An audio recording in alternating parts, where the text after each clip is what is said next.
Hola, buenas noches a todos. Buenas noches.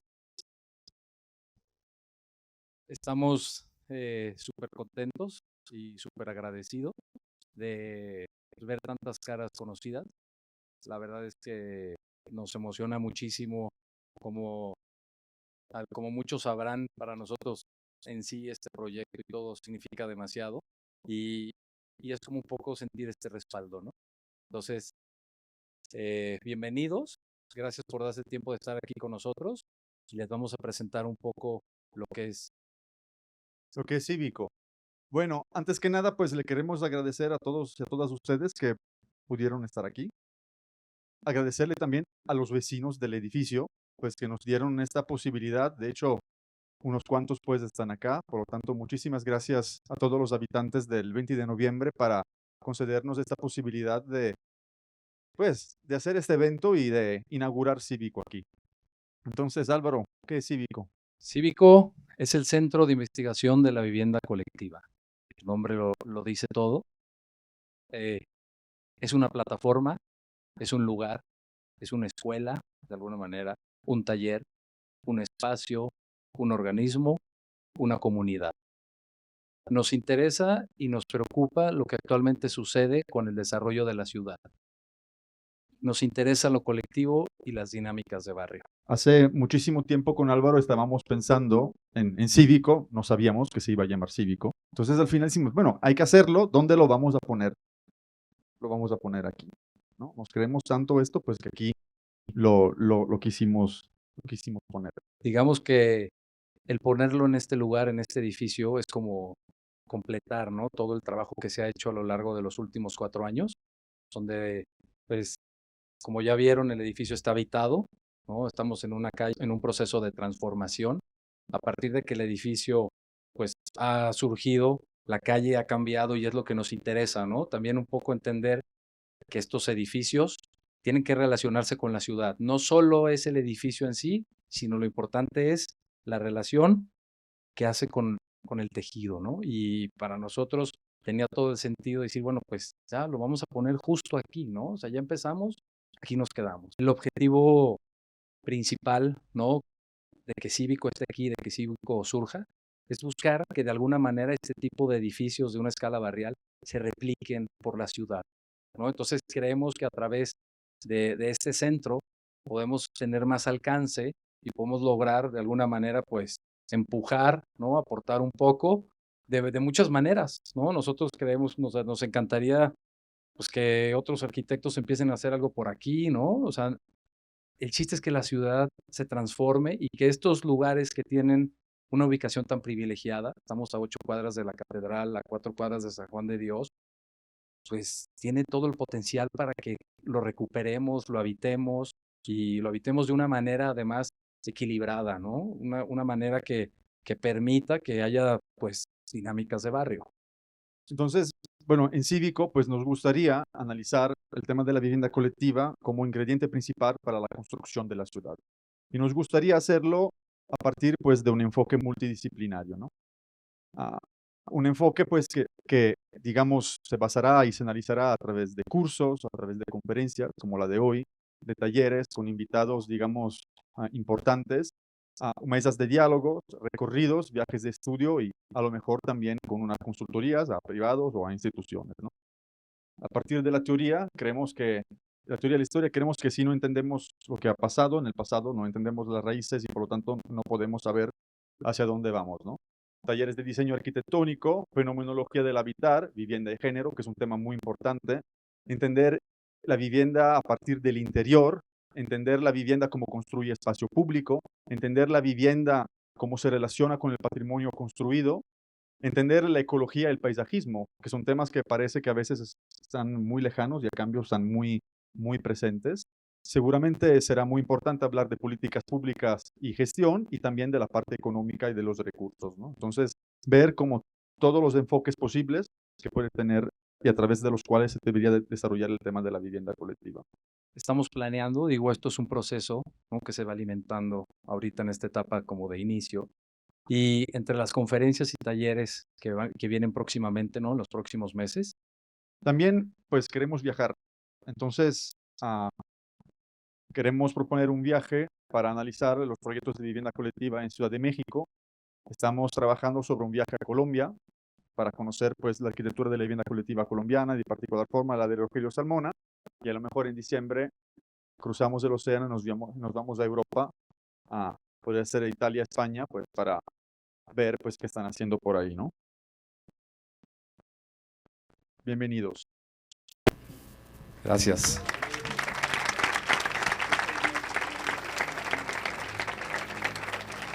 Y bueno, para empezar a lo grande, tenemos aquí con nosotros una arquitecta que no necesita de presentaciones.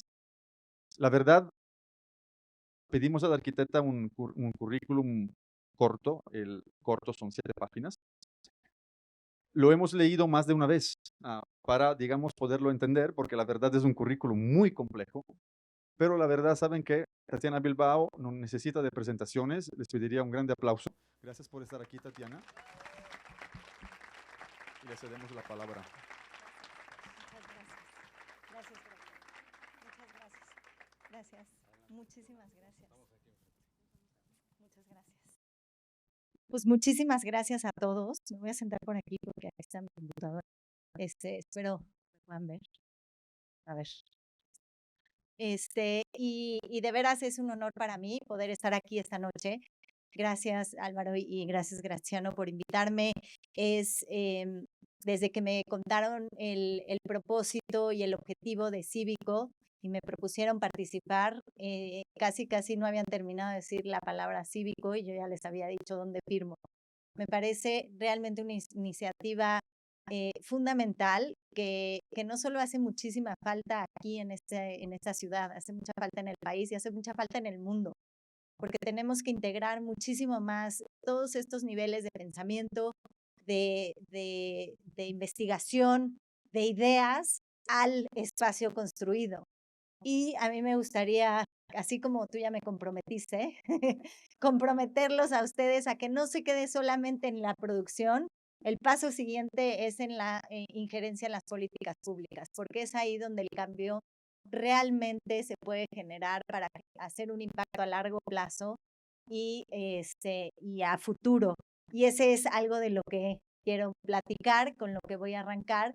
La verdad es que es una conferencia que pretende provocar mucho más que responder a nada y que son preguntas que a mí me gustaría proponer para que en Cívicos empiecen a hablar, a discutir y ojalá generen muchas más preguntas para producir todos esos puntos ambiciosos que tiene Cívico. Reitero el compromiso con Cívico y por eso estoy aquí. Y bueno, esta es una plática, como les dije, que tiene como objetivo provocar y que son conjeturas en mi cabeza que se hicieron a partir de muchos textos de admiradas personas que no podría sin duda mencionar y que no voy a poder mencionar durante como lo voy platicando, pero que hace falta decir algunas, ¿no?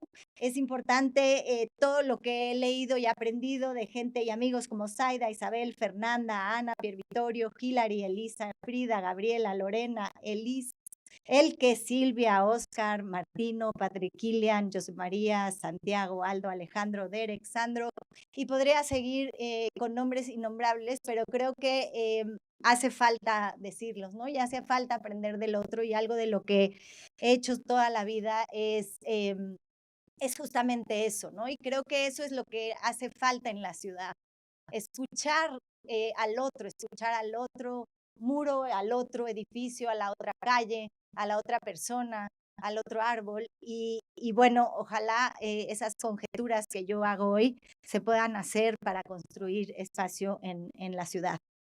En años recientes la ciudad, y podríamos decir, yo creo que más aún la vivienda, se ha vuelto un tema de conversación en todos los ámbitos, sobre todo en los ámbitos en los que supongo que todos los que estamos aquí nos movemos, porque además pues es en donde habitamos, ¿no? Creo que nos formamos todos, más o menos compartimos son años más, años menos, una cierta similitud en generaciones, que nos formamos en el lugar de más de la mitad de la población, con el mantra más de la mitad de la población vive en ciudades. ¿Qué hacer con ellas? ¿Cómo darle una vivienda a toda esa población que hoy va a llegar o que ya está en las ciudades? ¿Y cómo poder asumir en las infraestructuras urbanas toda esa densidad y ese aumento de población que cada día va increciendo? Creo que además este mantra con el que yo crecí, por lo menos en mi vida profesional, ahora se multiplica en dificultad, en sentido en el que pues ahora no nada más vamos a tener migraciones por cuestiones económicas, vamos a tener migraciones fuertes a distintas regiones por los temas de cambio climático, ¿no? Entonces, ¿cómo proveer de respuestas o cómo generar preguntas que den posibilidades para toda esa gente? Es algo que ha sido algo que me motiva y me lleva, ¿no? Este mantra con el que hemos crecido, desafortunadamente no ha sido suficiente, ¿no? Para cuestionar, es que yo creo que el problema no es pensar en cómo vamos a proveer de esa cantidad de viviendas, sino cómo vamos a transformar el modelo que hemos pensado, que es el que tenemos que replicar, para poder realmente sostener a toda esa población que llega. Los modernos imaginaron ciudades, pensaron que las podían diseñar de acuerdo a los nuevos principios y soluciones que ofrecía la revolución industrial, pero hoy ni siquiera hemos podido imaginar cómo intervenirla. Ya dejen ustedes a diseñarla de nuevo. Es más frecuente que pensemos que crece de manera orgánica y que por ello no tenemos ninguna posibilidad de controlarla, por así decirlo, que eran los preceptos que los modernos tenían en su cabeza. En realidad, esta ciudad sí se expande y se expande más allá de las posibilidades de nadie para imaginarlo. Sin embargo, cada ciudad está perfectamente diseñada por todos esos edificios que se van agregando el uno al otro, que diseñó cada uno una persona que produjo una otra. Y desafortunadamente toda esa masa urbana, metros cuadrados que están diseñados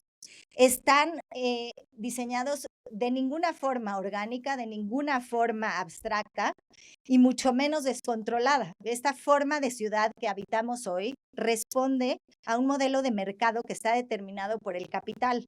Las fuerzas orgánicas o abstractas no son más que las leyes de mercado que cada vez tienen más poder y que determinan quién puede y quién no puede vivir en ella, y que hoy están expulsando a la mayoría.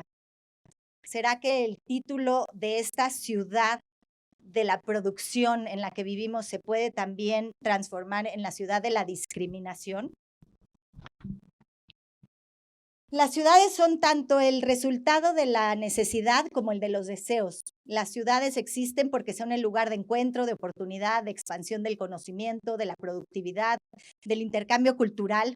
Sin embargo, la ciudad existe primordialmente por un hecho fundamental, intrínseco en nuestra naturaleza humana. Las ciudades existen porque nosotros como especie, necesitamos al otro para existir. Somos organismos absolutamente interdependientes y no podemos vivir sin el otro. La ciudad de hoy está concebida por y para la producción, y en ella, para existir, tenemos que producir. Sin embargo, la fricción fundamental recae en el hecho que para poder producir necesitamos primero existir. Las ciudades no están hechas para existir y después producir.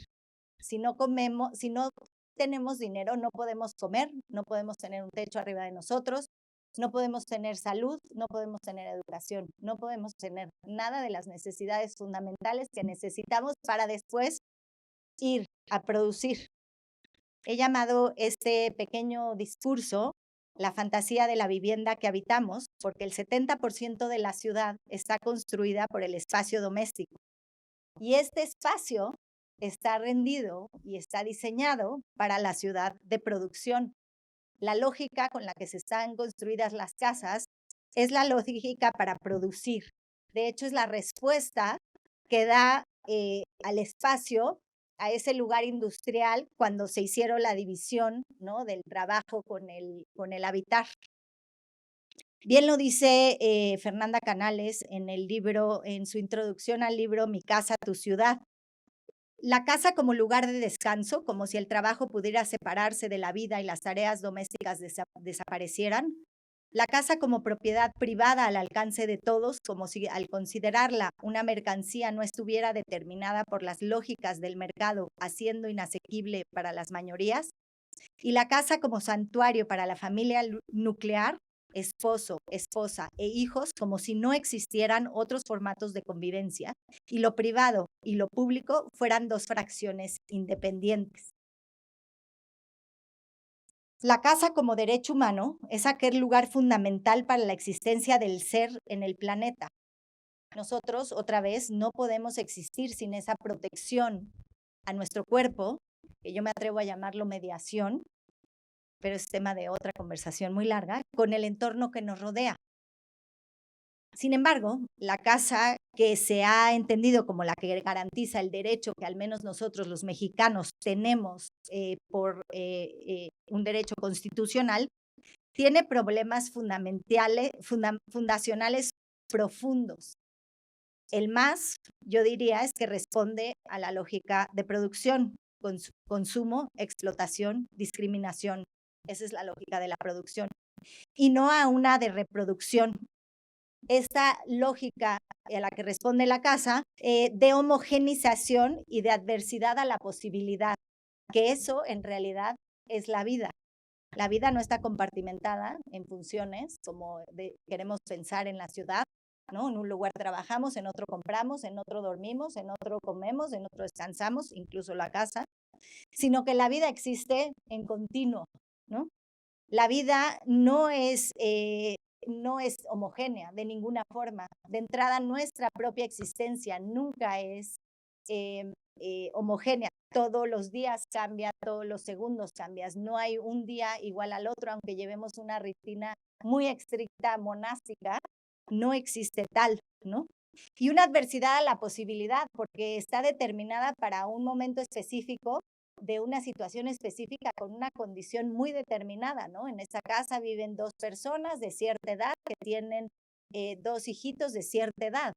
Sin embargo, pues esas relaciones tanto sociales como físicas cambian otra vez día a día. A través de mecanismos incluso más inflexibles que la característica ontológica de la arquitectura, estos espacios están determinados para una cosa muy específica. En la Constitución, en el artículo 4 del capítulo 1, está descrito el artículo que nos confiere a todos los mexicanos el derecho a habitar. Este dice específicamente: toda familia tiene derecho a disfrutar de vivienda digna y decorosa. La ley establecerá los instrumentos y apoyos necesarios a fin de alcanzar tal objetivo. La familia ya no es un individuo. Eso significa que no todos tenemos derecho a la vivienda en este país. No todos los ciudadanos mexicanos podemos acceder a ella porque la familia tiene una definición muy característica y muy específica en la ley que determina quién sí entonces puede tener ese derecho. En la Ciudad de México se han aceptado leyes ya muy amplias y la familia se puede llamar de muchos colores y de muchas maneras. Pero en la mayoría de los estados del país, y pido una disculpa porque no sé en qué está en Jalisco esa definición, no se puede aceptar más que una familia formada por un hombre y una mujer, y estos tienen que firmar una declaración ante un juez de la ciudad, si no, no existe la posibilidad de que estos se llamen familia. Es ahí donde empieza la discriminación y es ahí por lo que yo le pido a Cívico que también inquiera en las políticas públicas, porque esto impide muchas cosas para la diferente masa de la población. Aquí está la imagen que estaba buscando hace rato. Si alguien quiere recordarlo y fotografiarlo, es la frase de la que habla Fernanda Canales, y si se fijan es exactamente la descripción de una casa específica. La casa, vamos a empezar con uno de los 3 puntos que habla Fernanda Canales, que me parece obviamente muy grave, pero creo que incluso lo pondría hasta abajo de la lista. La casa se ha vuelto ese lugar de especulación económica que le ha conferido un valor capital al espacio que habitamos, siendo entonces quitándole la posibilidad de volverse un derecho. No hay manera de cumplir el derecho constitucional si éste responde a las leyes de mercado, porque vuelve este problema lo que tenemos el día de hoy en el país. No hay manera de llegar a la población más necesitada a conferirle este derecho que le otorga la Constitución si este es un bien de consumo que se vuelve un commodity en nuestra economía. La casa, como la describe además, no solamente el código de construcción de este país, sino el código de construcción de muchísimos países. Además, no acepta otras formas espaciales de arreglos sociales. ¿Por qué? Porque hay un cuarto más grande que incluso el reglamento de construcciones del Distrito Federal específicamente determina, uno más chico para los niños que ojalá tengan el mismo sexo, porque si no, pues ya necesitamos dos y nos metemos en problemas, porque eso también casi lo dice la reglamentación. Y hay muy pocas posibilidades de compartir con una familia como yo la escoja. Yo no tengo una familia como la describe la Constitución en muchos aspectos, o la antigua Constitución, al menos en el DF ya no. Y yo ya no quepo en una casa como está descrita en esta ley. Elisa Iturbe, en su ensayo Architecture and the Death of Carbon Modernity, plantea cómo no podemos hablar de que la ciudad ahorre en carbono si la forma de la misma está rendida al uso del carbono. Es decir, la forma de la ciudad, y es lo que dice Elisa Iturbe, está determinada por el uso del carbono. Entonces, a la hora de insertar edificios, en teoría, libres de carbono, estos no escapan de esa huella de carbono porque dependen de una ciudad que está diseñada para y rendida hacia la huella de carbono. Esta ciudad en la que habitamos está determinada por los movimientos y las relaciones que son necesarias para producir con el consumo energético de los recursos que hoy tenemos. Ella llama a esta ciudad la ciudad que existe en la era de la abundancia energética y por ende las construcciones que habiten en ella nunca podrán ser sostenibles o libres de la huella de carbono. De la misma manera, no podemos hablar de una ciudad del cuidado o una casa del cuidado si no cambiamos la forma de la ciudad, porque la ciudad no está sostenida en un principio de cuidar al cuerpo, de existir primero y luego producir. Y bueno, pues entonces tampoco podemos hablar de una casa que cuida si la ciudad ignora ese precepto. Los cuidados están ignorados en la economía y también borrados de nuestras ciudades. Están metidos en la casa y sin embargo es la labor, el trabajo del cual dependemos para existir. Los cuidados son el trabajo no remunerado sobre el cual el capital es sostenido y están además encerrados e invisibilizados por la arquitectura de la misma. La casa es quien los encierra y nosotros como sociedad quien replica este modelo pensando que podemos con ello otorgar a la humanidad el derecho que hemos establecido como tal y pensando que podemos erradicar la discriminación. Si hoy vivimos en la ciudad de producción para la cual debemos producir para existir, me parece urgente imaginar entonces cómo es la ciudad donde primero se existe para poder producir. Como ya se podrán imaginar, para mí esa ciudad se llama la ciudad del cuidado. Y esta no solo tiene que imaginarse sobre la forma de la ciudad que no está construida para ella, sino que profundamente y radicalmente creo que debe y puede y necesita empezar por la casa. ¿Cuál es la arquitectura? Entonces nos preguntamos que puede proveer una forma primaria de cuidado. Yo creo que es aquella que realmente está rendida a sostener un cuerpo físico para existir en este planeta, que centra su corazón en ese hecho que todos necesitamos, esta labor de cuidado que mantiene la salud física y psíquica de la persona y que le permite desarrollarse. Pero otra vez, si no trabajamos en las leyes, esa casa no puede existir en la mayoría de los países del planeta. No solo porque no la hemos imaginado, porque creo que pocos la han imaginado, sino porque las leyes no las permiten. Aquí, en donde sabemos que la vivienda es un derecho constitucional, de entrada no es para todos, es para una familia, ¿no?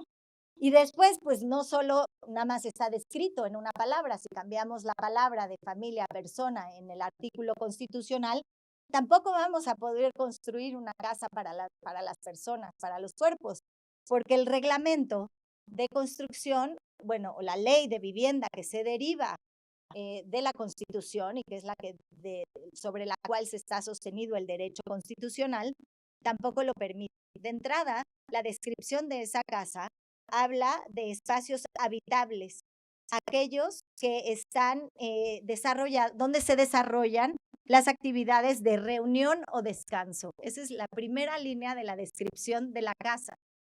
La casa es el primer lugar de trabajo, si la vemos en el lugar de producción en el cual está sostenido. En esta casa tiene que haber las dimensiones mínimas de superficie, altura, ventilación y iluminación natural. Claro, bien, gracias.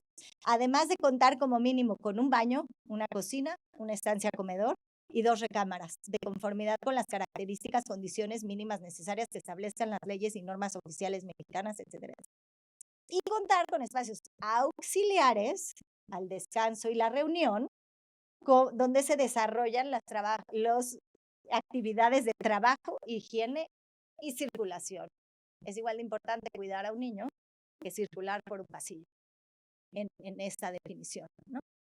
Esa casa, evidentemente, que yo nunca cuestioné hasta hace 5 años o 6 años, la verdad, es el espacio fundamental de discriminación de nuestra sociedad. ¿Por qué? Porque esa descripción de ese espacio que tiene que contar con una cocina, un baño con dimensiones mínimas tal, es la que encierra los labores de cuidado y que no permite más que exista un adulto o los 2 adultos en el mejor de los casos que existan en ese hogar a hacer estas tareas que hoy no son reconocidas ni remuneradas. Supongamos que nos volvemos Dinamarca, como dice nuestro presidente, ojalá fuéramos, pero si nos volviéramos Dinamarca, en donde hay mayor equidad y los trabajos de cuidado se reparten mejor entre la población, de todas formas, la persona que los realiza, sea del género que sea, está discriminado en nuestra sociedad, porque no recibe una remuneración económica para hacerlos, que son lavar la ropa, cocinar la comida, incluso dormir está considerado como un trabajo reproductivo porque es lo que nos permite al día siguiente levantarnos, estar sanos, poder aprender, poder trabajar y poder salir a la vida diaria. Cuidar a enfermos, cuidar a niños, ayudar a asistir a aquellas personas que no pueden hacerlo por sí mismos, incluso ayudarnos a nosotros cuando no podemos hacer otras actividades porque estamos discapacitados, enfermos o alguna otra razón. En esa casa no puede hacerlo más que una u otra persona adulto con salud que tenga en el momento, en su momento, ¿no? En cambio, si pudiéramos pensar a esta casa desde una perspectiva muy distinta a la que hoy todo el planeta imagina, podríamos de entrada imaginar que estos trabajos se salieran de ella.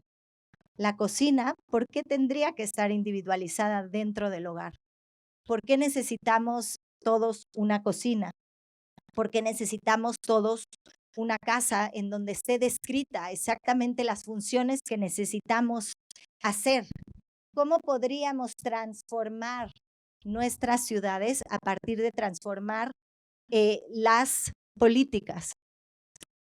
Hay otro tema verdaderamente fundamental que también está embebido en la Constitución, En el artículo segundo, o sea, antes del derecho a la vivienda, dice que en el país reconoce que estamos formados, es un país multicultural y que estamos en él conviviendo muchísimas formas distintas de existir en el planeta.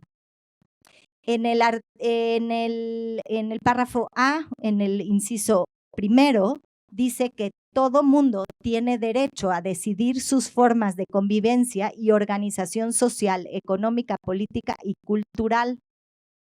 Sin embargo, la vivienda que acabo de escribir, que se deriva del artículo cuarto, pues definitivamente no permite ninguna forma distinta de habitar. Por lo tanto, las 68 culturas que se reconocen en el país, que forman esta multiculturalidad, no pueden habitar en este planeta, en este país, en el planeta a lo mejor.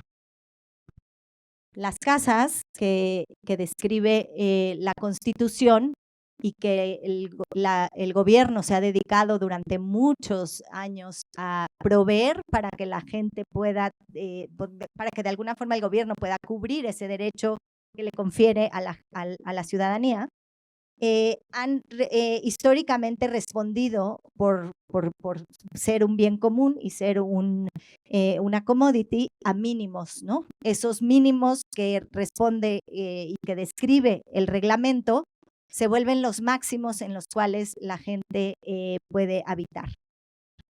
Creo que otro de los problemas, ¿no?, es qué tipo de ciudad producen esas formas de pensar y esos espacios íntimos, domésticos, descritos en nuestras leyes y nuestras constituciones y en nuestros espacios. Que además, qué ciudad promueven y qué posibilidad promueven para todos. Si ese es el derecho que le confiere la Constitución a los habitantes o a los ciudadanos de este país, pues qué es la vida que le está proveyendo y cuál es la plataforma que le está generando a estas generaciones. Ni aunque se pinten de colores de arcoíris, las casas en los paisajes idílicos, las cajas en los paisajes idílicos no son lugares para habitar, y en mi manera de verlo, definitivamente no cumplen desde ninguna perspectiva las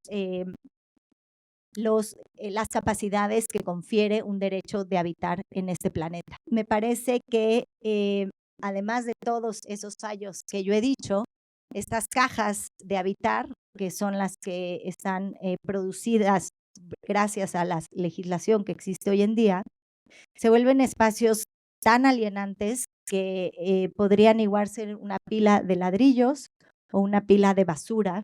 ¿Y dónde queda la gente que realmente tiene esa necesidad de habitar? Afortunadamente, muchas de ellas se emancipan, ¿no? Y entonces construye sus propias posibilidades dentro de ella, porque así somos seres que nos adaptamos. Sin embargo, no entiendo por qué tendríamos que adaptarnos a otras formas de ver el cómo se habita en un país que tiene una riqueza multicultural muy importante, muy interesante, y de la cual deberíamos de aprender. Sí es muy cierto que todos necesitamos dormir, todos los seres humanos necesitamos dormir, pero no todos lo hacemos de la misma forma, y sobre todo no todos tenemos el mismo mueble para hacerlo. Sin embargo, las casas de hoy y la reglamentación de hoy solo permite un tipo de mueble que permite una forma de dormir y en un horario específico que solo responde a las leyes de producción, no es a nuestros cuerpos, ni a nuestras relaciones sociales, ni a nuestras situaciones económicas.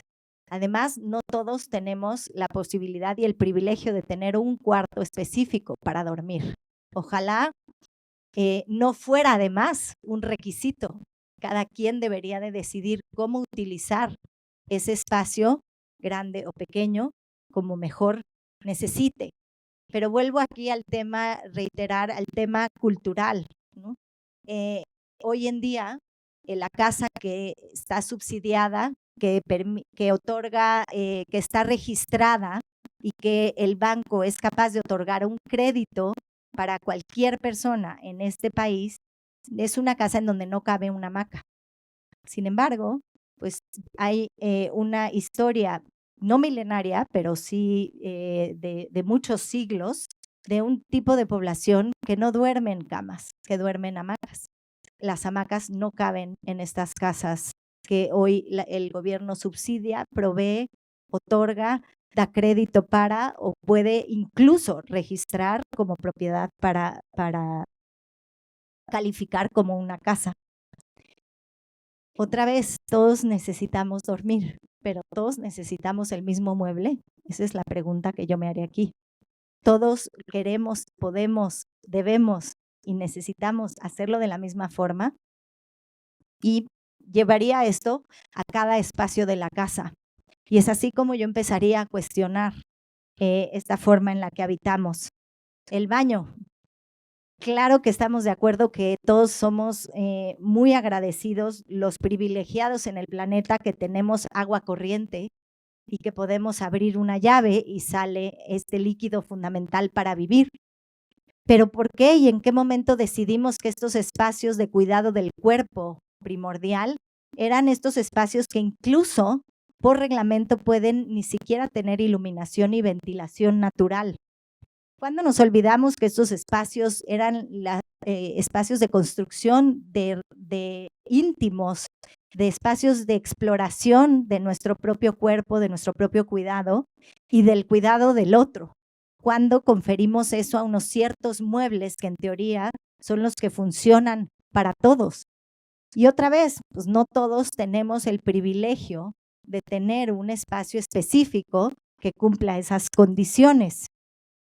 ¿Y por qué no pensarlo como este lugar que no nada más acepta la función de ir a orinar o de lavarse las manos, sino que también acepte el ritual del cuidado del cuerpo? ¿Cómo serían esos espacios? ¿Serían estos closets sin ventanas? Y bueno, la cocina es el lugar más controversial de todos, ¿no? Hay 1,000,000 de controversias y evidentemente la más grande no es la mecanización de la forma en la que comemos, pero esa es una de ellas. Y la más difícil de desenvolver por todas las cuestiones culturales, incluso hasta de reglamentación que existen, es aquella en la que esta cocina está determinada para que haya una persona haciéndonos de comer. ¿Por qué? Yo me pregunto, ¿por qué tenemos que alienar estos espacios a un individuo que tenga que generar estos procesos de cuidado para todos los demás? ¿Quién dijo, además, que este espacio era y tenía que estar dirigido, determinado, establecido y eficientado por una mujer? En algún momento alguien decidió que la cocina que abría sus puertas hacia el espacio más colectivo de la casa era buena idea para poder de alguna forma colectivizar más el trabajo. Lo único que hizo es acabar de matar con la posibilidad de nutrirnos, de comer para nutrirnos. ¿Por qué? Porque en una cocina de este tipo ya seguro no podemos cocinar un mole, ¿no? Porque pues nadie quiere vivir un mes con el mole en la sala de tele oliendo el mole. Y entonces, pues ahora sí ya se acabó incluso otra vez la posibilidad de nutrirnos a partir de la forma en la que comemos. Yo aprendí esto a las duras, porque esta es una casa que yo hice, culpable. A las duras aprendí porque en el sismo del 2017 decidimos ir a asistir a un poblado que se llama San Simón el Alto con la reconstrucción de sus casas. En este poblado se perdieron alrededor de 1,000 casas y el 90% al menos del diagnóstico que nosotros pudimos realizar estaban mal construidas. El problema era que a la introducción del Tratado de Libre Comercio, que trajo con ello nuevos materiales industrializados a poblaciones remotas donde nunca se habían utilizado, y llegaron los materiales con accesibilidad en términos económicos, pero no llegaron con instrucciones. La gente empezó a construir con ellos, viéndolos como posibilidades de muchos tipos, ¿no? Culturales, económicos, de accesibilidad y demás, de rapidez, traducida en eficientación por el capital, no por la sociedad, y los construyeron de manera ineficiente, porque las construcciones, y hubo un rumor, es lo que entendimos, que se divulgó como conocimiento en la población, en donde se tenían que hacer las losas y al hacer utilizarlo para amarrarlo al suelo, a la tierra. Entonces las losas estaban armadas con las puntas del acero hacia la tierra, enterradas en la tierra, y de ahí desplantar la casa y los muros con ninguna fijación hacia la losa. Entonces los muros de bloc de concreto, pues con el sismo se tambalearon y se cayeron a la primera, ¿no? Entonces, las únicas casas que quedaron de pie fueron las casas antiguas, viejas, hechas de tierra, con el conocimiento ancestral. Nosotros quisimos hacer diálogos con la población para poder recuperar estos conocimientos ancestrales. Nadie quiso reconstruir su casa con tierra, nadie quiso reconstruir su casa con bloques de adobe, y todo el mundo quiso reconstruir su casa otra vez con los bloques de concreto. Y bueno, pues a decisión de la comunidad y a pesar nuestro, pero sin embargo es su decisión y su forma de habitar, lo que hicimos fue asistirles en las cuestiones técnicas para proveer consejos seguros para poder construir un muro que resista el siguiente sismo, incluso con estos materiales. Pero ahí, y esa es una historia aparte, perdón por concentrarme en ella, no era lo importante de la plática, ahí yo entendí profundamente por qué la cocina es un quehacer colectivo, por qué la comida se produce como un evento ritual, histórico, cultural, y no nada más como aquel servicio que provee de vitaminas y proteínas a nuestro cuerpo. También aprendí que los enseres domésticos que yo tanto repetí en los dibujos que hice durante años y años y años, no son los únicos enseres domésticos para cocinar, y no solo no son los únicos. Hay unos mucho más eficientes que realmente producen y pueden proveer de la comida rica en cultura, en historia, que proviene de las raíces de mi tierra. Y entendí que el comer tampoco es un acto en solitario ni encerrado en una casa. Es un acto colectivo que encerrado en la casa de hoy ha tratado de emanciparse de formas muy rebeldes y muy imposibles casi todo el tiempo. Aprendí también que la casa que hemos imaginado con estos espacios semiburgueses que responden solamente a una idea de representación con salas, comedores, también son espacios que han de alguna forma idealizado una manera de habitar que no necesariamente mucha gente en el planeta comparte, o yo diría casi nadie. Y aprendí además de esta gente que quiere construir una realidad idealizada y modernizada a través de muchos medios. La casa no es casa si no tiene jardín, pero realmente todos podemos tener una casa con un jardín. ¿Cuántos en el planeta podríamos tenerla? Y bueno, y la casa que esta gente se imaginaba idealizada ya es mucho más si incluso tiene una piscina aledaña. Realmente esa es la casa que nosotros debemos de construir. Y bueno, creo que otro tema de otra plática muy grande es ya las casas para los coches. Pero la casa que México ha construido, ¿alguien tenía un comentario? Estás el micrófono, ya es hora, ¿no? La casa que ha construido, al reducir todas estas ideas burguesas de cómo habitar con una sala, comedor, cocina, baño, recámaras, jardín, han producido nada más que más pobreza en el habitar en nuestro planeta. Creo que es tiempo de cívico y es tiempo de imaginarnos una nueva forma de habitar que incluya a todos y a todas y a todes en él, y que pueda realmente responder y sostener el cuidado como forma fundamental de existir en el planeta, porque es lo que requerimos, y después pueda entonces producir.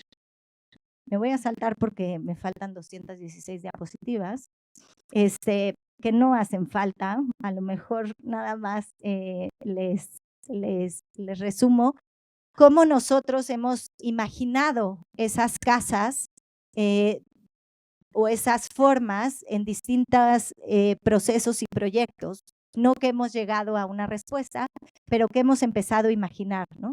En algún momento nos imaginamos cómo podría ser esa casa que algún día Dolores se imaginó en su libro, que pudiera no solo sostener distintas maneras de configuración social, sino distintas formas de organizar los trabajos y distintas maneras de ocupar el espacio de acuerdo el día, la hora, el momento de la vida, los niños chiquitos, los niños grandes. Imaginamos una casa que se compone de 3, 4, 5, 10 módulos, y que estos módulos, unos son chaparros, unos son altos, unos son anchos, unos son cortos, y que esta casa se agrega y se disgrega de formas distintas de acuerdo a cómo es mi comunidad. Es más grande, es más chiquita, tengo más hermanos, tengo más hijos. Esta casa se imaginó para un lugar en Ocoyoacac, luego se escogió y se seleccionó para insertarse en un laboratorio de vivienda, yo diría fallido, del Infonavit, pero que tenía como objetivo justamente lo que hace Cívico, ¿no? Encontrar muchas propuestas de muchos arquitectos pensando en distintas formas de habitar este planeta. Se hizo para nosotros un prototipo, pero en realidad es que lo más interesante de nuestra propuesta es que no puede ser un prototipo. Es un módulo que la gente puede, que cada quien puede decidir cómo, dónde, cuándo construirlo y cómo, dónde, cuándo y para qué usarlo. Hemos hecho muchos experimentos de estructuras que puedan transformarse, abrirse, cerrarse, que puedan multiplicarse, que puedan dividirse, que puedan construirse en etapas, que puedan sostener a esas familias que existen hoy en día y que no son lineales. Ojalá, de verdad, se los deseo de todo corazón, la mayoría de ustedes aquí cumpla con esa descripción de ser una familia con un esposo, con 2 hijitos, porque entonces tienen a sus pies todas las opciones del parque doméstico construido en este planeta. Pero si usted ya no cumple con esa característica, ya sea porque no se casó y no tuvo 2 hijitos, o no ha llegado a esa edad, o además ya se casó, tuvo 2 hijitos, pero sus hijitos ya crecieron, pues qué pena porque no tiene una posibilidad de habitar ese planeta en el cual todos deberíamos de tener. Hemos experimentado de formas más exóticas, con proyectos obviamente mucho más privilegiados, ¿no? Esto es una casa en medio de un bosque que no tenía para quién ser, y entonces nosotros decidimos experimentar en que, como no sabíamos para quién era, que pudiera ser una serie de estructuras que se pudieran habitar como fueran. Esta casa no solo como de alguna forma retó las maneras de ocupar un espacio, haciendo estos módulos que no tenían determinados programas, sino que también nos ayudó a pensar cómo representarlos. Y creo que ese es un tema larguísimo que podríamos explorar en el taller que ya me comprometieron a hacer, porque ese es otro problema fundamental. No nada más la casa está descrita en las leyes, sino está descrita en cómo la representamos. Muchas veces, y sin pensarlo, nosotros los arquitectos hacemos planos y en ellos amueblamos, ¿no? Ponemos muebles que están además en bloques que nos proveen los programas que utilizamos, los ponemos así nada más para entender si caben, ¿no? O si el espacio es adecuado, pero la gente recibe esas viviendas, ve los planos y acomoda su casa como tal. ¿Quién está decidiendo cómo vivieron esos? ¿Será el programa que usamos, los módulos que utilizamos en el software, o realmente es la gente que se está imaginando su forma de habitar? Y entonces en esta casa, como no teníamos cómo representar cómo iban a usar estos espacios, porque no sabemos cómo se van a usar, pues decidimos de alguna forma retar las formas de representarlo. Y entonces en vez de a la municipalidad, en vez de entregarle unos planos con plantas, cortes, fachadas, secciones, le entregamos unas maquetas, dibujos, así, no se ven muy bien, pero estos son papelitos que además se pueden hacer maquetas, que tienen dibujos distintos en cada sección, de alguna forma tratando de ampliar las posibilidades de cómo se puede construir, usar y de alguna forma incluso hasta autorizar ese espacio. La municipalidad dijo, está bien, lo entendemos, sí, pero ¿saben qué? Necesitamos una imagen. Y otra vez nos metimos a los mismos problemas de representación. Y entonces dijimos, pues no podemos hacer una imagen, pero bueno, le dijimos a Gonzalo de nuestra oficina, a ver, Gonzalo, imagínate cómo vivirías en esta casa. Entonces esta es la casa, no la que nosotros diseñamos, es la casa de Gonzalo. Pero hace falta aclararlo y eso no está bien. ¿Cómo podemos hacer también dibujos que cada quien pueda de alguna forma interpretar desde su forma de existir, de habitar y de existir en este planeta? Y para eso hemos trabajado también mucho tiempo en encontrar cuáles son esas imágenes que retan a esas nociones canónicas de cómo representar los espacios que imaginamos, que pensamos y que construimos. Uno de los últimos proyectos, y con esto voy a cerrar para ver si podríamos hacer un diálogo, ojalá haya tiempo, que estamos tratando de impulsar es un espacio de vivienda en la Ciudad de México, en una colonia bastante céntrica que se llama San Miguel Chapultepec, que además tiene un edificio histórico que existe ahí y que nos propusimos de manera muy consciente hacer un proyecto mucho más abierto, una vivienda que pueda cambiar de acuerdo a las situaciones cambiantes de la vida de cada uno de estos habitantes, una vivienda que pueda tener espacios compartidos de cuidado desde muchos aspectos, de cuidados del cuerpo, de limpieza del cuerpo, de alimentación del cuerpo, de salud del cuerpo, de incluso espacios colectivos de producción. Y bueno, esta vivienda está diseñada, sin embargo, pues se topó con la pared en la reglamentación sobre todo de la propiedad, porque no nada más hay limitaciones en la Constitución, en la ley de vivienda, sino también en el tema de la propiedad, que es un tema gigantesco que también necesita de encontrar otras formas para tener propiedades colectivas, cooperativas, flexibles, cambiantes, transmutantes y que no sean determinadas como hoy para un espacio determinante y que determine nuestra forma de habitar. Y bueno, por último, nada más quiero dejar en la mesa que yo me imagino que la ciudad de los cuidados tiene una vivienda que es común y no colectiva, que es cooperativa y no comerciable, que es de cuidado y no de mercado y que está mediando, no extrayendo. Y con esto, pues me despido y ojalá podamos abrir a preguntas, comentarios, lo que sea. Muchas gracias.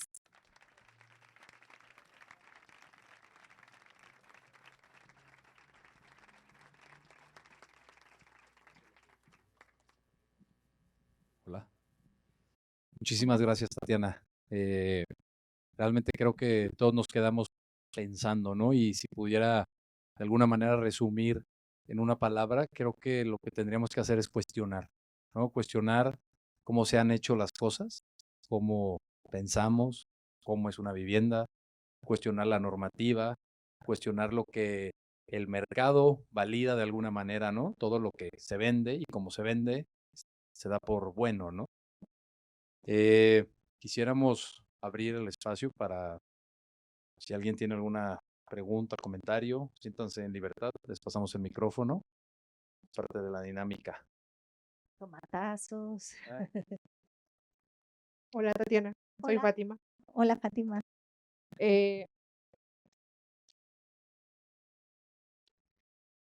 Con las recientes circunstancias del Infonavit, no sé si supiste lo que pasó con la bandera de la comunidad, y en la fantasía de la vivienda que anhelamos habitar, ¿cuál es tu expectativa o tu visión a futuro de este tema? Por ejemplo, yo como arquitecta y como miembro de la comunidad, para mí fue muy choqueante esta parte, este, porque pues te quedas en la balanza de qué opinión tomar, hacia dónde ir. Creo que lo que pasó ayer en el Infonavit, para los que no sepan, el Infonavit en su edificio institucional colgó una bandera en honor y en celebración a la comunidad LGBT y más. Y el líder del sindicato de trabajadores del Infonavit salió con parte de su gente a hacer unas declaraciones extremadamente racistas y discriminatorias y a romper la bandera. Ese es el contexto de la pregunta. Digo, no sé si me estoy perdiendo más detalles de la noticia, pero eso fue lo que yo leí. Hoy en la mañana también platiqué con una persona que trabaja ahí. Y yo creo que es nada más que la representación de la problemática que como sociedad hemos creado de discriminación absoluta, ¿no? Este sistema depende, no solo requiere, depende absolutamente de la discriminación del otro para existir, el sistema capitalista en el que vivimos. Si no hay esa explotación tanto de los recursos humanos como de los recursos materiales, este sistema deja de poder producir y por ende de existir. Y creo que hemos llegado a unos extremos en todos los sentidos que se están expresando desde muchas maneras y en muchos frentes y que están saliendo a la luz pública como el evento que pasó el día de ayer. Por eso creo que es fundamental que entendamos las formas de cambiar este sistema a un sistema que no requiera de discriminar para existir, sino un sistema que requiera de cuidar para poder sobrevivir, ¿no? O más que sobrevivir, porque es lo que hacemos hoy, que pueda vivir, ¿no? Que pueda realmente sostener a todos los seres humanos de este planeta, ¿no? Todos.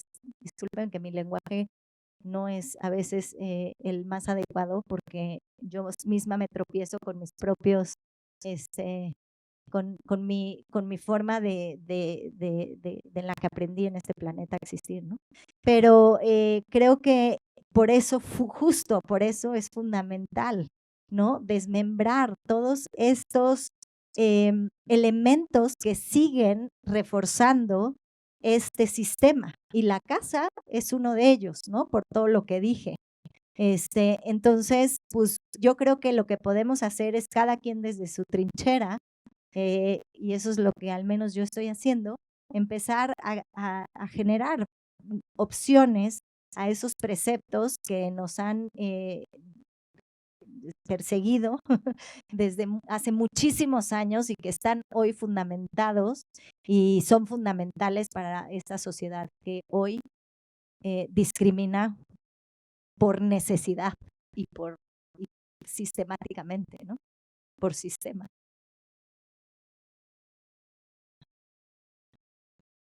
¿Alguien más?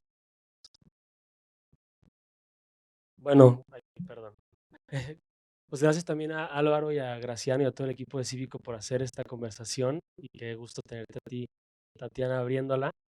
Y también qué bueno que están todas y todos aquí, pero a mí me gustaría que aparte de que estemos personas interesadas en esto, este espacio también estuviera lleno de banqueros, banqueras, mercadólogos, mercadólogas, evaluadores, políticos, políticas, porque es información que hace falta sensibilizarles, ¿no? O sea, algo muy básico como lo que tú decías, ¿cómo es posible que una casa que sea construida con un sistema de adobe no pueda ser candidata a un crédito hipotecario, ¿no? En México. Entonces, tenemos que hacer un trabajo de sensibilización con esas personas. Hay algunas personas que ya un poco les interesa, pero también parte de todo esto pues, son estas actividades de presionar a esas cabezas de toma de decisiones en que tienen que cambiar la percepción, ¿no? Entonces, bueno, es más un comentario como para abonarlo a eso, que creo que todos los que estamos aquí tenemos ese compromiso de contagiar este tipo de conceptos, ¿no? A todas las partes. me parece fundamental y creo que por eso además me encanta que se llame cívico, ¿no? Centro de Vivienda Colectiva, pero es cívico, porque lo primero que tenemos que otra vez todos convertirnos en ciudadanos. Ser ciudadano significa ser participativo de esta construcción del colectivo, ¿no? En el momento que todos, arquitectos, banqueros, mercadólogos, nos convertamos en ese ciudadano que deberíamos de ser, ¿no? Es en el momento en el que podríamos empezar a retomar las posibilidades de un futuro para todos.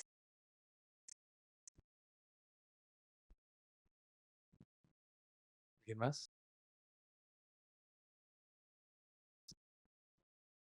Abonando a la pregunta de la señorita, creo todo lo contrario. Creo que hemos avanzado enormemente. Que eso que pasó ayer es despreciable, porque yo conocí cómo aquí en Guadalajara, en las sombrillas que son de aquí del centro de Guadalajara, los granaderos llegaban por los muchachos y los transportaban a las Islas Marinas, ¿verdad? Y eso, entonces, lo que pasó ayer es despreciable, ya todo ya lo que estamos arrastrando, pero el avance es tremendo. Entonces, yo en ese aspecto felicito mucho todas esas, digamos, vías públicas, modernas, nuevas, que se ha estado luchando y arriba y adelante. Bueno, eso decían antes, ¿verdad? Muchísimas gracias por su comentario optimista. Gracias, porque sí tiene razón. Es muy cierto que hemos avanzado en muchos aspectos, ¿no? Sin ninguna duda. Pero creo que reitero, y no por bajar los ánimos del optimismo, dado que el sistema en el que vivimos requiere de la discriminación, para poder sobrepasar las barreras que todavía existen y que, bueno, a lo mejor aquí en Guadalajara no pasa eso, pero sí existe hoy en día en otros países, que la gente que tiene otras inclinaciones que no son las decididas por la sociedad, son expulsadas y son llevadas a lo mejor no a las Islas Mauricio, sino a otras. Creo que deberíamos de transformar profundamente el sistema, ¿no? Entonces, me encanta el comentario optimista, llevémoslo al que todos, ¿no? En todo el planeta nunca tenga que sufrir una discriminación. Y para ello hay que desafortunadamente cambiar el sistema, porque entre más avances haya en un país, más discriminaciones tiene que haber en otro. Este es el sistema en el que vivimos, ¿no? Entonces, ojalá pudiéramos hacer un paraguas que pudiera eliminarlas de todo el planeta.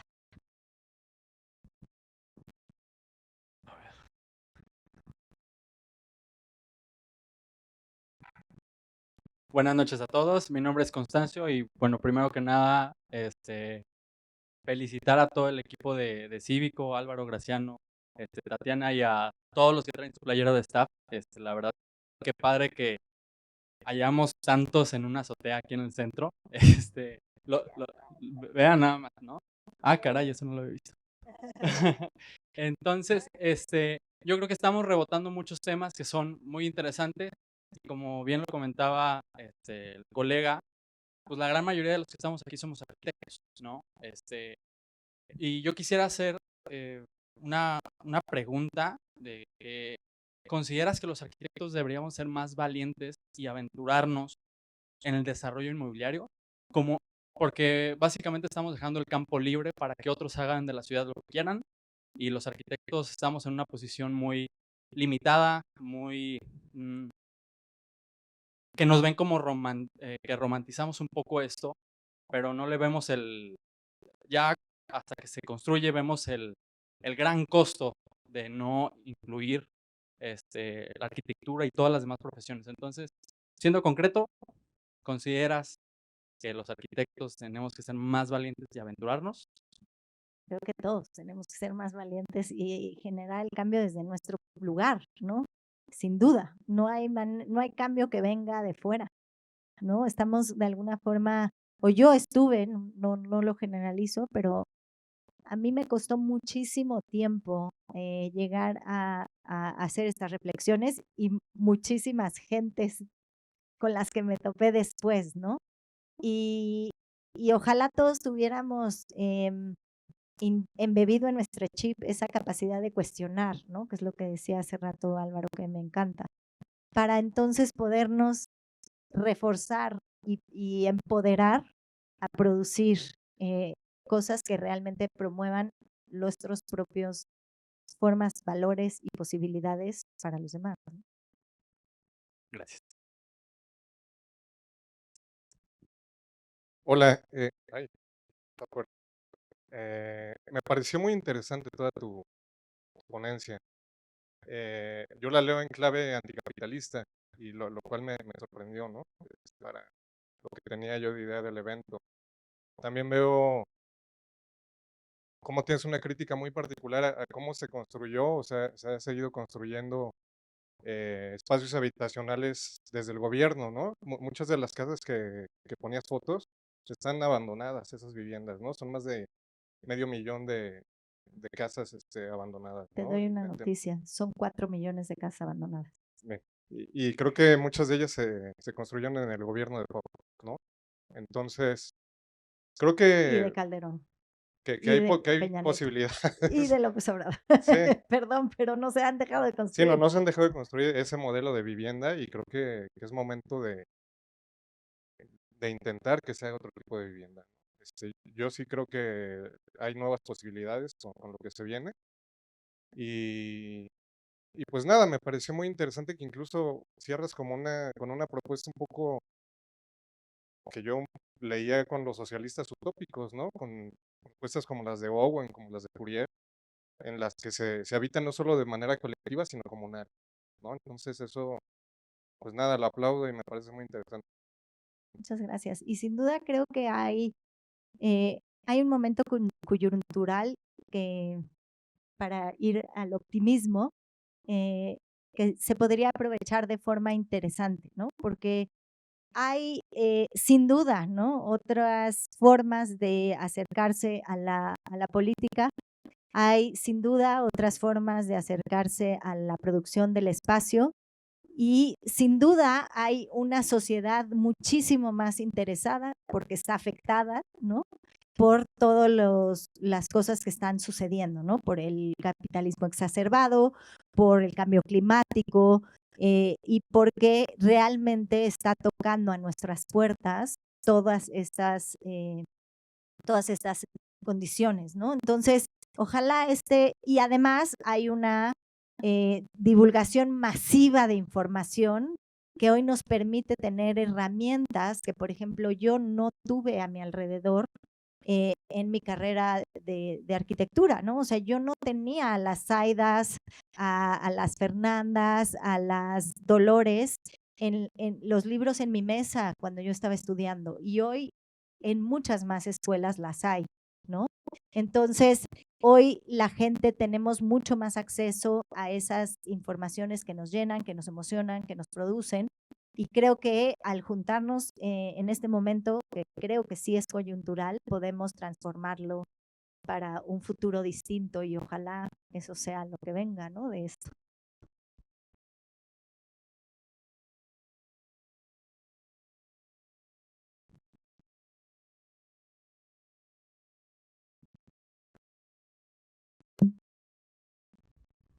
Hola, Tatiana. Hola Hola. a todos. Yo tengo una duda. Con varios de mis compañeros de aquí, mis profesores, en concursos estudiantiles de gobierno, pues llegamos a toparnos con pared. Y mi duda es, cuando te llegas a topar con pared con gobierno, o sea, ¿de qué manera la rompes o de qué manera se cruza esa pared? Sin dejar de tratar de romperla. Yo creo que yo me he topado con pared el 99% de las veces que he hecho algo. Pero pues gracias a que he probado 99, un camino se me ha abierto. Y creo que es la única manera, ¿no? Ser muy necio y toparse con la pared 99 veces para que una se abra. Y es lo que hay que hacer. Para mí es imposible rendirme a otras formas de pensar, a otras formas de hacer o a otras éticas detrás de lo que se hace. Entonces, pues yo me he sostenido por eso, ¿no? Y en ese lugar. Soy muy privilegiada porque he tenido la posibilidad de sostenerme en esos lugares, ¿no? Pero yo creo que el privilegio está en sostenerse en esos lugares, ¿no? Incluso. Entonces, pues eso es lo que yo te diría y ese es el consejo que yo te podría extender. No te rindas, por favor, porque todos te necesitamos. Gracias. Gracias.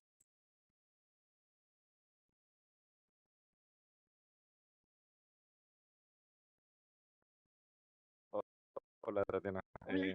Muchas gracias por haber aceptado la visita de este par de locos. Felicidades.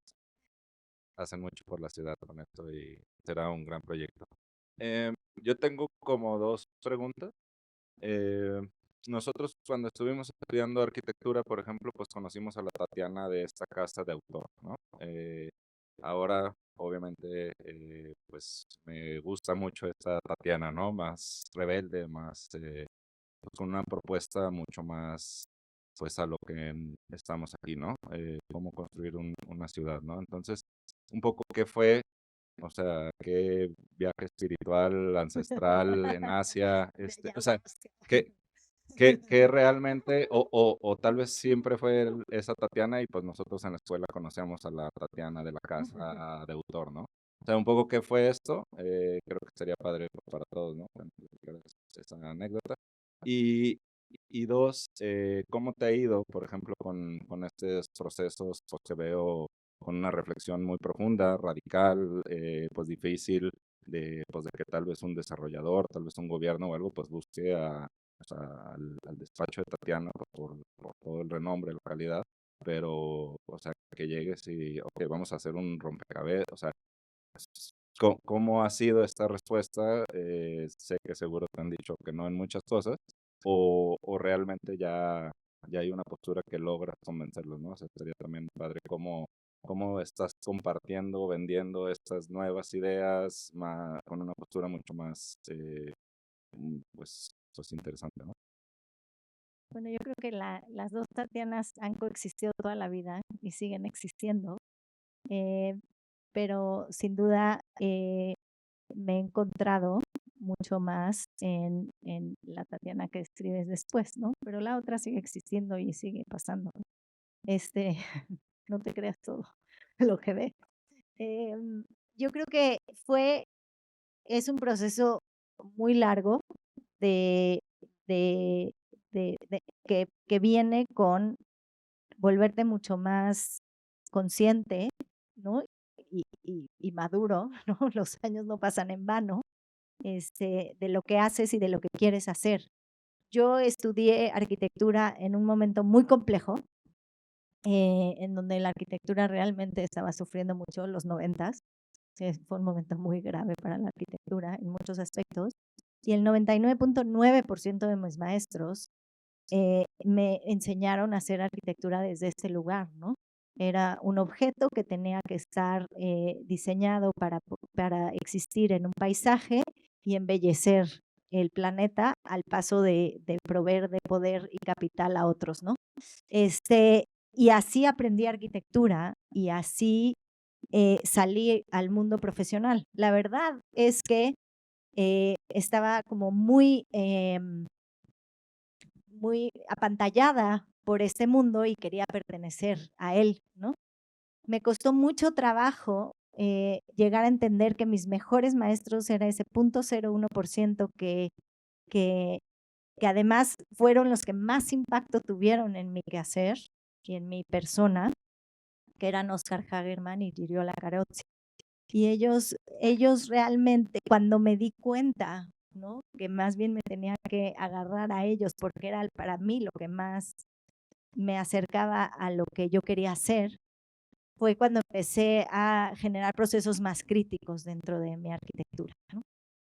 La verdad es que siempre he sido esta persona muy crítica, por eso te digo que estas dos Tatianas han existido siempre. Cuando yo salí de la escuela, yo creí que no había aprendido nada y realmente me veía en el mundo muy nerviosa diciendo, oye, todos mis amigos ya están haciendo casas y cosas, y yo no aprendí nada. O sea, yo sí me sacaba buenas calificaciones, pero yo no sé hacer garras, yo no sé hacer formas, yo no sé hacer objetos. Después, mucho tiempo me di cuenta que no es que no sabía, no es que no creía en esa forma de hacerlo, pero me costó 20 años de todos los días saberme que no estaba haciendo lo que yo creía saber, ¿no? Y bueno, muchos años de dar clases y de exponerme, porque eso hago mucho, exponerme a cosas que quiero pero no puedo, a sentarme con gente contraria a mí, a sentarme con gente que admiro, a a incluirlos en proyectos, aprender, a dar clases para aprender, y, y haciendo reflexiones críticas, ¿no? Un día el que es mi pareja me dijo, ay Tatiana, es que eres muy dura en ti misma, o sea, siempre todo te lo cuestionas, sales de una conferencia y dices, es que hubiera dicho, es que hubiera hecho, haces un proyecto y dices, no, pero ¿por qué no lo hice? Ya, párale, te vas a hacer daño. Y la verdad es que me quedé pensando eso mucho tiempo y luego dije, no, eso es lo que me ha dado la capacidad del siguiente proyecto, entonces cuestionar todo lo que no me cuestioné en el anterior para yo crecer y ser al menos más, estar más contenta con lo que hago, ¿no? Porque siento que es más congruente y es más honesto. Pues ese ha sido más o menos el proceso, pero con muchísimo cuestionamiento, ¿no? Que es lo que dices que aquí debe de existir. Mucho cuestionamiento personal y mucho cuestionamiento también de todo lo que encuentro y ahora cada vez más, ¿no? Ahora ya sí pregunto de todo, todo lo cuestiono, nada lo tomo por sentado, ¿no? Todo lo que digo, escribo en el libro, no, porque entonces debería de, no, ya sabes, pero bueno, pues sí, yo creo que ese es más o menos el proceso que ha seguido, pero te digo, las dos Tatianas siguen existiendo, no te dejes sorprender.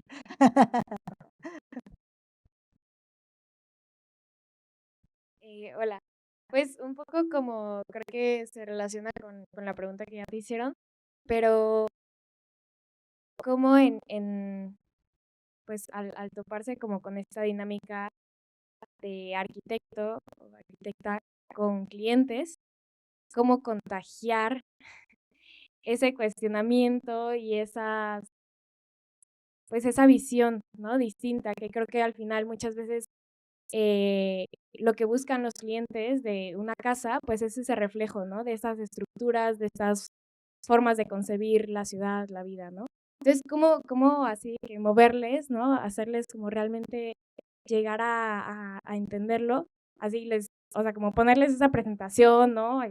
Un video de YouTube, no sé, como así, ¿cómo despertarles, ¿no? Creo que es una pregunta muy interesante y muy importante. Mira, yo francamente sé que todos los proyectos que hacemos, todos se enfrentan y son parte de este sistema que tiene todas estas problemáticas y estas contradicciones, ¿no? No hay un proyecto puro, por así decirlo. Bueno, al menos yo no he tenido la oportunidad de trabajar en ellos. Hay algunos más puros que otros, ¿no? Sin embargo, de entrada, cada día he sido mucho más consciente de esas contradicciones y he decidido aceptar, ¿no? Algunas para poder transformar otras. Creo, y yo en la postura en la que me he encontrado, es que para mí es más importante seguir siendo parte del sistema para romperlo que nada más tratar de romperlo fuera del sistema, porque creo que eso es mucho más difícil, ¿no? Lo que acaba pasando es que acabas alienado, totalmente insular y no puedes entonces generar los cambios que el sistema necesita, ¿no? Y entonces para ello pues hay que seguir siendo parte del sistema. Entonces tienes que aceptar ciertas problemáticas, contradicciones y preceptos que no necesariamente no cumplen con toda esa ética que tú quisieras, para poder transformarlo. para mí con que podamos en cada proyecto girarle un poquito la tuerca, otro poquito más y otro poquito más acá, vamos avanzando. Y ahí eso sí te lleva a entender en dónde, ¿no? En dónde están esos límites. Hemos hecho muchos ejercicios, incluso en la oficina tenemos entre los socios, un manual, por así decirlo, de hasta dónde, ¿no? ¿Cuáles son los límites? ¿Qué no vamos a hacer? ¿Cuál es el límite para abajo? O sea, un proyecto que tenga estas y estas y estas características, no hay manera, ¿no? Un proyecto en donde estas características no las tenga y rebase estos límites, no hay manera. Otro proyecto que, bueno, pues va a rebasar estas cosas, pero podemos hacer estas. Bueno, pues venga. Ser muy conscientes de cuáles son esas problemáticas a las que nos vamos a tener y cuáles podemos transformar y ponerlas en una balanza y decir, bueno, pues vale la pena, sí le vamos a dar una vueltita a la tuerca o nos va a regresar 3, ¿no? Y esos son los proyectos que decidimos tomar. Y así es como lo hemos hecho. Y te digo, todos están llenos de contradicciones. Cada vez pasan los años y entendemos más dónde no, ¿no?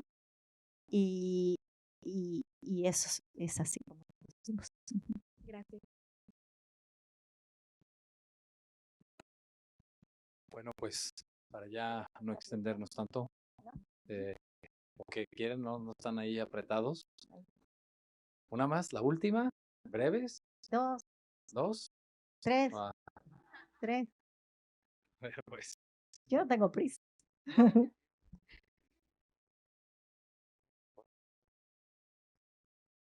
Tatiana, buenas noches. Muchas gracias Buenas por noches. todo lo que nos has compartido. A mí me gustaría saber, estamos hablando de romper quizá todos estos parámetros y esta noción de las cosas que se tienen, pero bueno, algo seguro hemos aprendido en toda esta historia de la arquitectura, como de aciertos. Entonces, más bien yo te quisiera preguntar, ¿qué aciertos sí has encontrado? O sea, además de romper parámetros, ¿con qué sí has acertado? ¿Con qué sí te quedas? ¿Y con qué sí podríamos seguir replicando en tu experiencia, en cosas que hayas detectado que sí puedan ser buenas o positivas? Qué buena pregunta y qué difícil. Me encanta la pregunta que haces. Justamente vengo de una reunión en la cual estábamos empezando a hacer un proyecto aquí en Guadalajara y una persona empezó a decir el sí y le dije, qué bonito, porque normalmente oigo el no, ¿no? Normalmente oigo, no me gustó esto, no me gusta esto. Y él, ¿qué es el sí?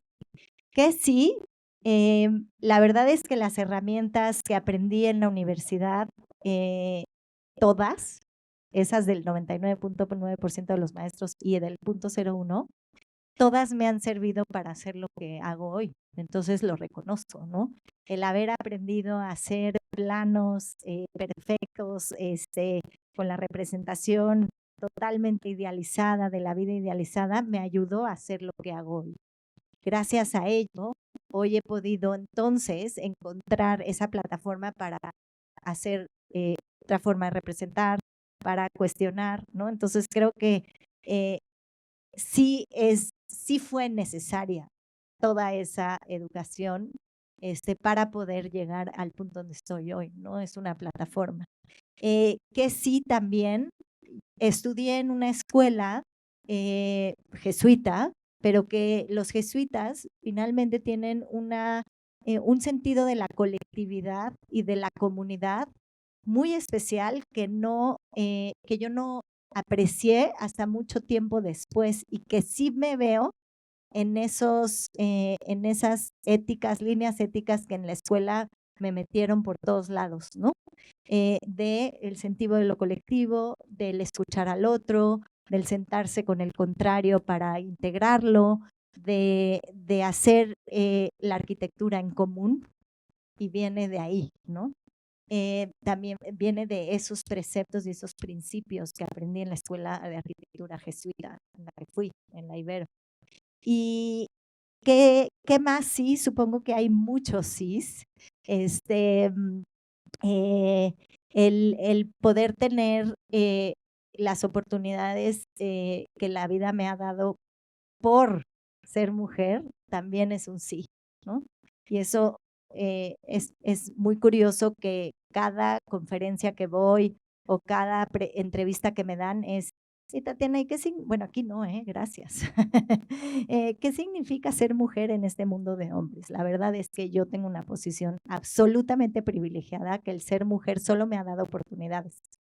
Cuando yo empecé a trabajar y a tener mi oficina de arquitectura, y el panorama era absolutamente masculino, ¿no? Pero ya había una conciencia que se tenía que abrir a otras voces y a otras formas de hacer en el lugar donde yo me encontraba, cabe decirlo, porque no en todos, que entonces que era, no, pues vamos a hacer un concurso por invitación. Sí, pero pues tenemos a los 5 usuals que tenemos que invitar, ¿no? Enrique Norten, Alberto Calas, y aunque eran de otra generación, pues decían, no, pues es que tenemos que invitar a una mujer, pues Tatiana, ¿no? Y ahí pues me topaba con la pared, porque obviamente presentaba cosas que, por eso nunca he ganado un concurso, porque presentaba cosas que nadie se puede imaginar, que podían estar construidas, y pero me daban oportunidades, me daban plataformas para poder hacer, para poder pensar. Entonces todo eso sí, o sea, gracias a que estaba yo en ese lugar, en ese momento, me dieron muchas plataformas para estar, y con eso también me quedo. Muchas gracias. Costó encontrarlo así. Qué mal. Hola Tatiana, muchas gracias por una pregunta más. Mi pregunta es más que nada sobre la práctica del diseño arquitectónico. Como nos platicaste, el problema de la vivienda es complejo porque hace falta, ¿no? Hay un problema de abastecimiento.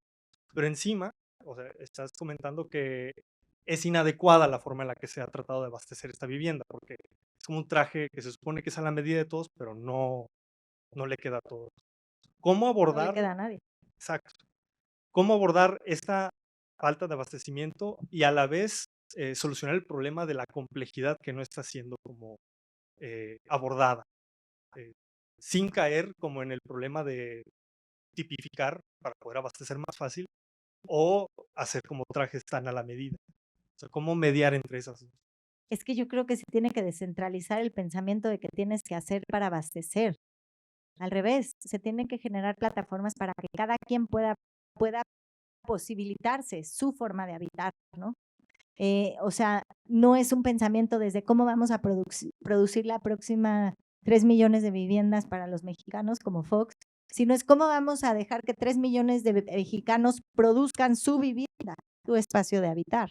Y entonces que cada comunidad pueda determinar cómo habitar, porque no hay manera que nadie, un grupo de gente reducido pueda abarcar la forma de habitar de todos en el país, ni en el planeta, ¿no? Y ese es el problema. Es que hemos pensado que podemos ser unos pocos los que podemos diseñar cómo el planeta entero habita este planeta. Y yo creo que eso es lo que tenemos que eliminar. Entonces tenemos que encontrar más bien los mecanismos para que todos habiten en el planeta, pero cada quien decida cómo habitarlo, no que nosotros decidamos cómo. Entonces, los mecanismos que son paraguas son esos, plataformas para que cada quien produzca su propia forma de existir en este planeta, ¿no? Cooperativas, colectivos, comunidades, como vecindarios, barrios, vecindades, cómo podemos generar plataformas para que esos existan. Hoy en México no hay, o sea, hay muy poquitas cooperativas porque no hay maneras legales de hacerse, hay muy pocos, muchas iniciativas comunitarias en las zonas menos atendidas, por así decirlo, pero que no tienen los recursos, que no tienen las plataformas, que no tienen nada para lograrlo. Sin embargo, son las formas correctas, y los que tenemos las plataformas y los recursos, dejamos que alguien más lo piense y lo desarrolle.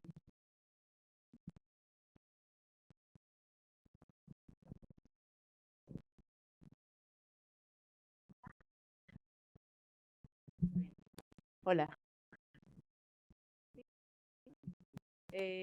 Muchas gracias por la invitación, igual a Álvaro, Graciano, gracias a ti. Digo, no es como que te vaya a preguntar específicamente qué es ser mujer en arquitectura, pero soy muy pro siempre en visibilizar el talento y el trabajo de las mujeres, entonces eso me parece muy bueno. Un comentario salió por ahí, una foto de los Reyes La Paz en el Estado de México. Yo viví ahí mucho tiempo, entonces fue como, mira, es tema de conversación. Em, Mi pregunta va un poco relacionada a lo que ya habían comentado, como en este proceso de la vivienda como para todos, todos, todas, todes y cualquiera que se identifique. Escuché mucho en tu plática este tema de discriminación, también creo que había muchos tintes de perspectiva de género, invisibilización dentro de las casas, espacios creados específicamente para mujeres y todo este mundo sistemático, ¿no? Yo no soy arquitecta, soy diseñadora. En este proceso que hablamos de cómo llegaste a esto de hablar sobre vivienda para todos y cómo fuiste hacia allá y cómo hablamos de justo discriminación, posibilidades, privilegios incluso, ¿no? ¿En qué parte de este proceso se toma en cuenta a las personas que serán estos usuarios finales de estas viviendas? Es decir, creo que nosotros desde el punto en el que estemos, ya sea el más alto, mediano o bajo, vamos a ver siempre desde lo que vivimos, ¿no? Entonces, creemos o podemos pensar que lo que nosotros decimos es lo que de hecho necesita la otra persona, ¿no? ¿En qué momento se les pregunta a esas personas qué es lo que necesitan? Es decir, a lo mejor sí necesitan un baño como el que mostraste, o a lo mejor sí necesitan una cocina como la que mostraste, pero nosotros solemos creer que no, ¿no? ¿En qué momento de ese proceso se toma en cuenta ese usuario final, por decirlo de alguna manera? Me parece fundamental tu pregunta. En el ejemplo más claro y en el cual hemos generado como desde el pensamiento hasta la posibilidad más amplia en ese sentido es en el trabajo que hicimos en San Simón el Alto. En San Simón el Alto llegamos siempre con la idea de entender que nosotros podríamos ayudar en el proceso de reconstrucción, pero no ser el proceso de reconstrucción, ¿no? Llegamos a decir, aquí están mis manos, mi conocimiento, para poder unirlo al tuyo y poder ayudar, que puedas reconstruir tu hogar, ¿no? Así siempre entramos.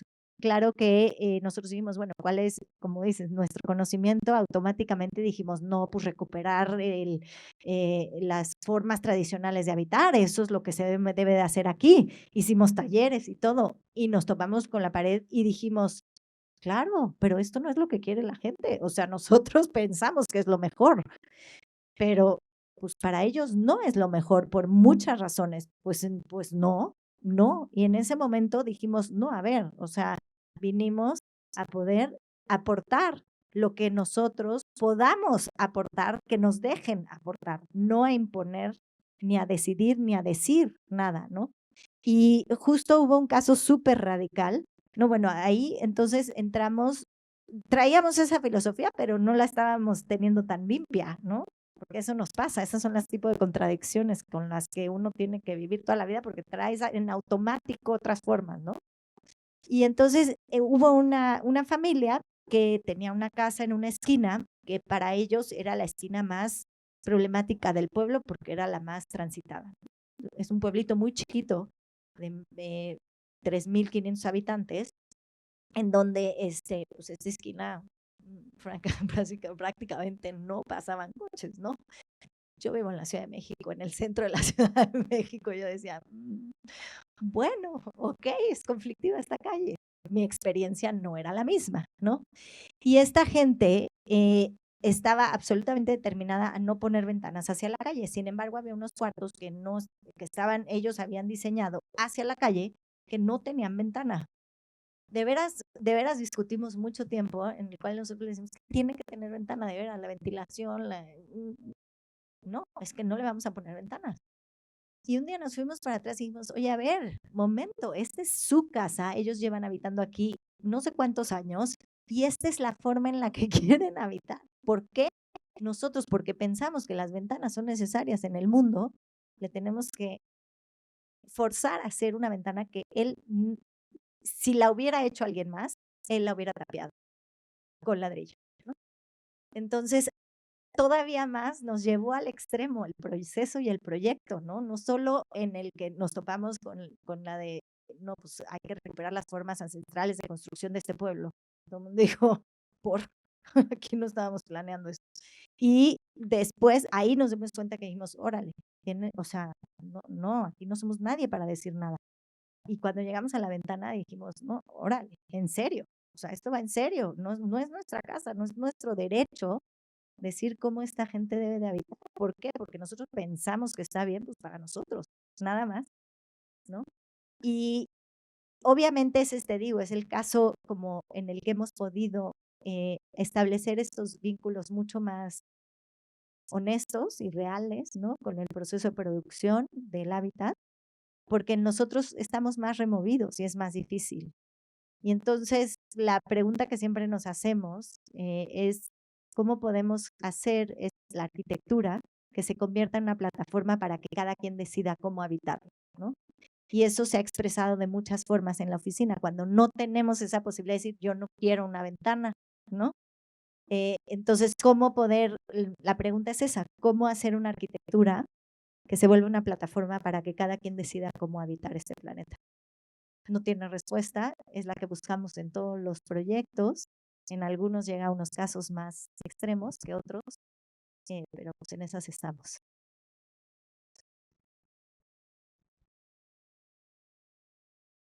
Sí, aquí también Dante quería. Yo tengo un comentario, si se permite una aportación en este ejercicio de reflexión crítica y de construcción, que tiene que ver con la parte final de la exposición, en esta necesidad de encontrar otras maneras o nuevas formas inclusive de representación para comunicar los planteamientos. Y el comentario va en el sentido como de dejar de romantizar la terminología de ser ciudadano o la ciudadanía.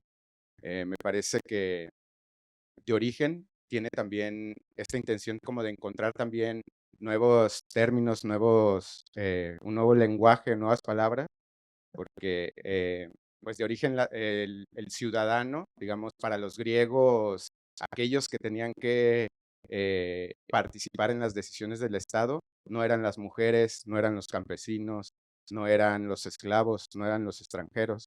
Entonces, me parece que podemos transformar la ciudadanía y creo que tiene que ver, podría pasar por la congruencia, la conciencia, como dice Manuel Delgado, asumir, habitar el conflicto, la militancia, encontrar otras palabras, ¿no? No sé, lo de ciudadano me genera esa interrogante y esa posible deconstrucción. Me gusta, me encanta, definitivamente creo que hay que cambiarle la palabra. De acuerdo, busquemos otra. Hola, ¿qué tal, estudiante? Te quería preguntar, tienes una investigación muy interesante, igual no tocaste, pero es sobre la arquitectura de remesas, ¿no? Entonces, mi pregunta es, ¿cuál es tu opinión acerca de la pérdida del patrimonio de vivienda rural debido a esta arquitectura de remesas o a la influencia que tuvo el Tratado de Libre Comercio en la arquitectura prácticamente? Pues creo que va un poquito aquí con la pregunta que respondí hace ratito. Creo que hay que rendirnos ante ese romanticismo que tenemos por el pasado, ¿no? Por la idealización del pasado de la vivienda rural. Es una transformación que se está dando por una condición social global, que es así, ¿no? Es ese fenómeno. O sea, el migrante que, bueno, y esto es lo que logramos investigar en ese proceso, el migrante llega al país vecino, al país poderoso, porque no, este fenómeno no nada más pasa aquí, ¿no? Pasa en todos los países que expulsan población para conseguir mejores recursos, ¿no? Se va a estas otras sociedades de alguna forma con muchísimos preceptos idealizados, ¿no? Y entonces tiene esta noción de que ahí se vive en la panacea y de cierta forma, ¿no? Y eso es lo que quieren para sus realidades, y esa es la realidad como la quieren transformar. Y otra vez, pues este es el deseo de esa persona y para lo que ha dedicado toda su vida. Entonces, ¿por qué lo vamos a querer minimizar o eliminar o borrar o no? O transformar. Nuestra investigación iba más a entender el fenómeno y sobre todo al representar el fenómeno, porque en las escuelas de arquitectura no se toma en cuenta eso como arquitectura, ¿no? Entonces, sin embargo, pues se está produciendo el paisaje contemporáneo del mundo rural en muchísimas partes del planeta.